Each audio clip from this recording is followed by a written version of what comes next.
Time for us to go behind the headlines, and I was forwarded a story from the New York Times, quite a lengthy story, as a matter of fact, from one of our listeners, Space Mace. And if you ever have any news tips or stories you want to pass along, you can always go to 420radio.org and click on Contact, and you'll find our contact form. There's a drop-down list, and just pick Radical Russ out of the list. This is a story that's called U.S. and Mexico Amid Drug War, Spurn an Informant. And it's the story of Luis Octavio Lopez Vega. Now, if you remember, in the year 2000, there was a movie out with Michael Douglas, Catherine Zeta-Jones, Benicio del Toro, and a bunch of others. It was called Traffic. If you remember the movie Traffic, this guy had a major part in that, what was considered the largest Mexican drug trafficking bust ever. And now this guy's living hand to mouth. He's living in a trailer. The thieves have stolen the propane tanks. He's got no heat. The rust is worn through in his pickup truck. He's got $250 to his name. He's 64 years old, and he's on the run from the U.S. and from the Mexican governments. Part of what happened in this guy's world is that he was a chief of police in a Mexican city. I'm trying to find the name of the city again. It starts with a Z, and I can't remember exactly what it was. But anyway, he was the chief of police, and he eventually got promoted there. He was a part of a couple of different busts.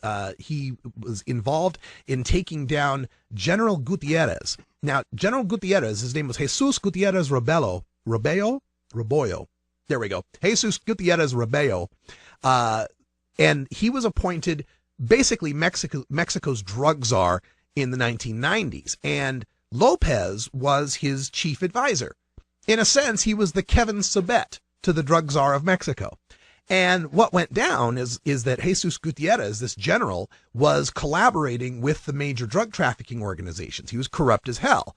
They were, spending, they were bribing people and, giving people thousands and thousands of dollars to allow, to let the Mexican military basically allow this drug trafficking to go on. And what has happened is that once that general got busted, then the Mexican authorities wanted to go after Lopez. And they want to go after him because they figure, well, the corruption at the top, the second in command here, the advisor, must have something to do with the corruption as well.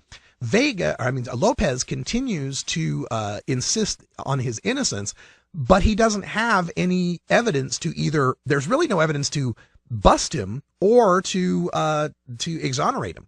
So at this point, he's on the run from the Mexican authorities. The DEA originally helped him get into our country. He was working with the DEA, and he was working as an informant with them to help bring all this information out about the corruption in the Mexican military and what was going on with the drug trafficking. And again, a lot of his the information that he had led to the events that we saw in the movie Traffic. Now, this poor guy, unfortunately, once the Mexican authorities wanted to talk to him, the DEA did not want Mexico to get a hold of the guy because he also knows a whole bunch about what's going on with the DEA operations. And while on the surface we see what is kind of this pretend cooperation between the U.S. and Mexico with respect to the drug war, there's actually behind the scenes a whole lot of distrust on both sides of the border for, what the DEA is doing or what the Mexican military or Mexican counter-narcotics people are doing.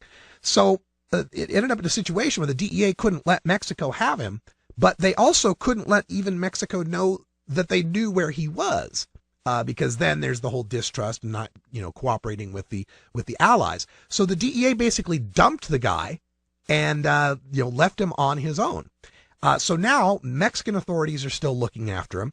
And with new talks that are going on between President Obama and Mexico and they get the new administration of Peña Nieto in Mexico, there's supposedly this new wave of cooperation between the two countries. And there's a new call from the Mexican authorities to have Lopez turned over to Mexico. And, that's why he's having to stay hidden, stay on the run.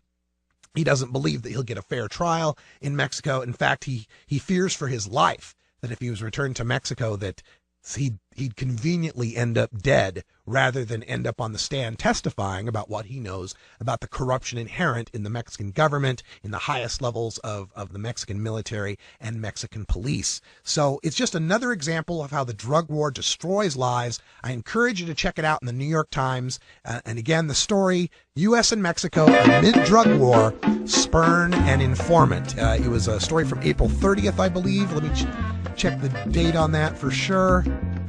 It's a very long, no, April 28th, excuse me, April 28th, New York Times. Very long, but definitely worth the read. Oh, have you ever met that funny reefer man? A reefer man. Have you ever met that funny reefer man? A reefer man. If he said he swam